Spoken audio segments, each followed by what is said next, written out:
Signal పడినా ఆగకుండా ముందుకు వచ్చిన ఎక్స్ప్రెస్ రైలు.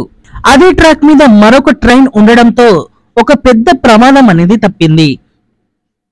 ఈ వివరాలకి వెళ్లే ముందు మీరు మా టెక్ రైల్వే ఛానల్ ని ఇదే మొదటిసారి చూస్తున్నట్లయితే ప్లీజ్ సబ్స్క్రైబ్ చేసుకోండి. అలాగే నోటిఫికేషన్స్ కోసం పక్కన ఉన్న బెల్ ఐకాన్ కొట్టండి. ఉత్తరప్రదేశ్ లోని ఇటావా జిల్లాలో ఈ ఘటన చోటు చేసుకుంది.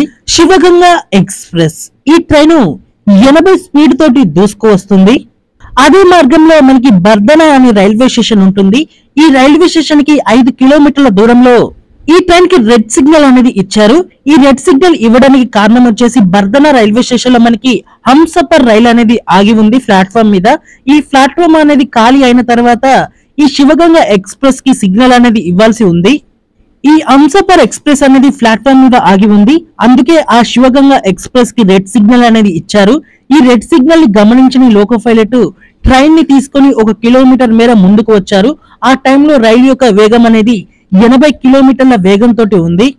అదే వేగంతో ఈ ట్రైన్ స్టేషన్ లోకి వచ్చి ఉంటే మాత్రం డిఫరెంట్ గా హంసఫర్ ఎక్స్ప్రెస్ ని ఢీకొట్టేది.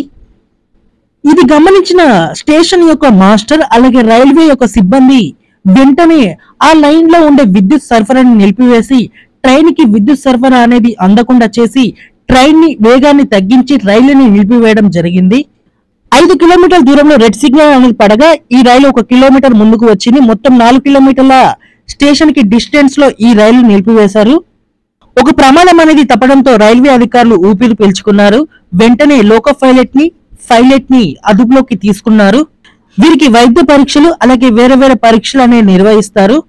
ఈ ఘటన మీద అధికారులు దర్యాప్తు అనేది చేస్తున్నారు. అలాగే ఈ ఘటన అనేది ఉదయం పూట జరగడంతో సో మంచు కారణమా లేకపోతే ఏదైనా లోకో పైలట్ లో ఏదైనా ప్రాబ్లం ఉందా, అంత అజాగ్రత్తగా ఎందుకు ఉన్నారు, ఇలాంటి క్వశ్చన్స్ అనేవి రేజ్ అవుతున్నాయి.